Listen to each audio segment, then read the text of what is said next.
এবার আপনাদের জানিয়ে রাখি, আগামী রবিবার 5 লক্ষ কণ্ঠে গীতা পাঠের আয়োজন করেছেন সনাতন সংস্কৃতি সংসদ।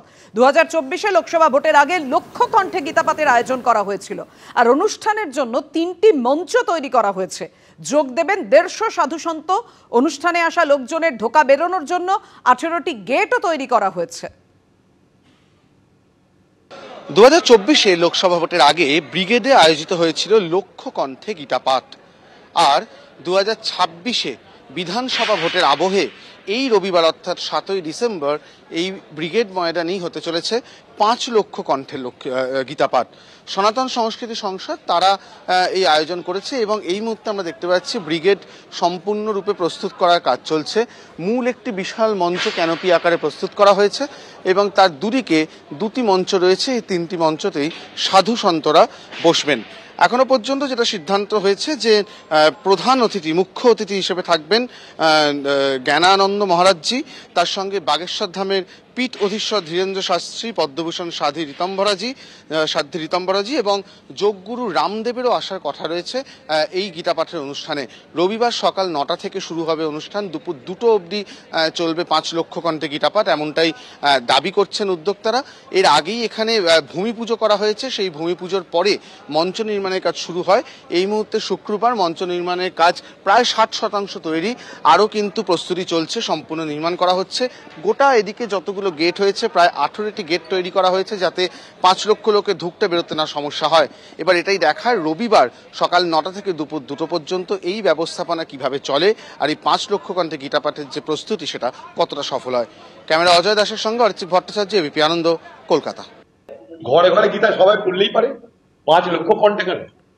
প্রতিদিন যদি মনে করে মোদিজি সবাইকে বুদ্ধি দিতে পারে, যেমন কোভিডের সময় বলেছিল একসঙ্গে তালি বাজাও, সব পালাবে কোভিড ভাইরাস। এখনই বলে দিই যে দেশের শান্তির জন্য একসঙ্গে গীতা পড়ো। 5 লক্ষতে কি হবে? 5 কোটি করো, 10 কোটি করো, অসুবিধা কি আছে? 5 লক্ষ গীতা পড়তে বইছে। গীতা এখন ভোটের বই, ভোট পুস্তক। কাউকে যদি মুসলমান বলে আমি কোরআন পাঠ করবো, তখন ভালো লাগবে তো? মানতে পারবেন তো? তখন তো সে মুসলমানদেরকে জিহাদি বলতে আরম্ভ করবেন। এগুলো করে কি লাভ? আপনার সরকারে আছেন, বাংলার মুখ্যমন্ত্রী সরকারে, মোদীজি সরকারে, সরকারের কার্যক্রমই মানুষকে বলুন কি করতে চাইছেন বলুন। সম্প্রদায়ের বিভাজন, জাতপাতের বিভাজন করে কার লাভ হচ্ছে? বাংলায় এগুলো আমাদের ক্ষতি করছে এটুকু বলতে পারি। বাংলা মানুষ পরে বিচার করবে, কিন্তু এগুলো ক্ষতি হচ্ছে বাংলায়। মুর্শিদাবাদের বাবরি মসজিদ নিয়ে মামলায় হস্তক্ষেপ করল না আদালত। শান্তি বজায় রাখার দায়িত্ব রাজ্যের ওপরই ছাড়ল ভারপ্রাপ্ত প্রধান বিচারপতির ডিভিশন বেঞ্চ।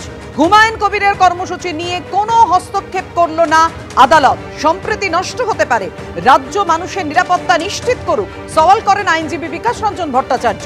আইন শৃঙ্খলা পরিস্থিতি নিয়ন্ত্রণে রাখার জন্য প্রয়োজনীয় বাহিনী মোতায়েন করা হয়েছে আদালতে জানালো রাজ্য। আর ইতিমধ্যেই ওখানে যে 19 কোম্পানি কেন্দ্রীয় বাহিনী মোতায়েন আছে তা জানিয়েছেন কেন্দ্রের আইনজীবী।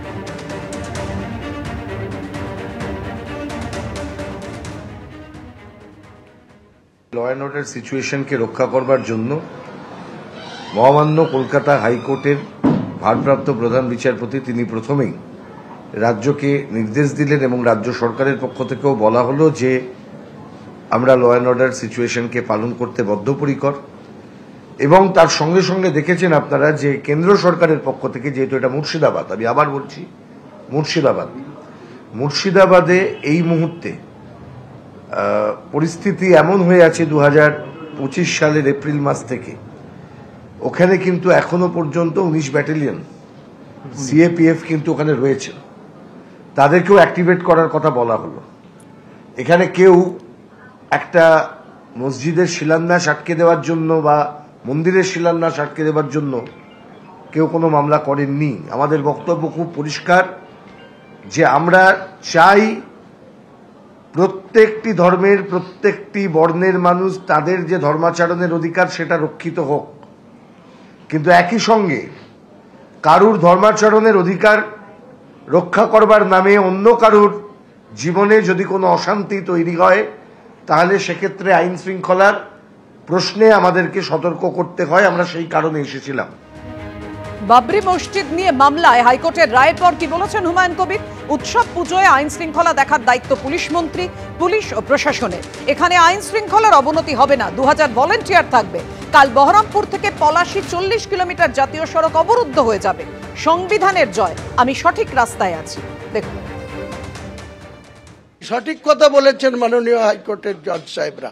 কারণ রাজ্যে যদি কোথাও কোনো প্রোগ্রামে, কোনো অনুষ্ঠানে, কোনো উৎসবে, কোনো পুজোতে, কোনো ঈদে আইন শৃঙ্খলা দেখার দায়িত্ব রাজ্যের মুখ্যমন্ত্রী, পুলিশ মন্ত্রী, জেলার এসপি, বিভিন্ন থানার ওসি, আইসি, বেলডাঙ্গা থানার আইসি আছে, এসপি সাহেব আছে, বহরমপুর পুলিশ পিডির, রেজিনগর থানা আছে, এত সারা পুলিশ আছে।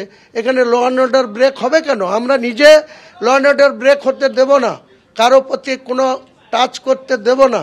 আমরা নিজে আমার 2000 ভলেন্টিয়ার থাকবে, পাশাপাশি পুলিশ প্রশাসন থাকবে। চরম আশঙ্কা করছি কালকে বহরমপুর থেকে পলাশী এই দীর্ঘ 40 কিলোমিটার এনএইচ একদম জাম হয়ে যাবে মানুষের। নিশ্চয় কনস্টিটিউশনের জয়, আমি যে সঠিক রাস্তা আছি তার জয়। এবিপি আনন্দ, এগিয়ে থাকে, এগিয়ে রাখে।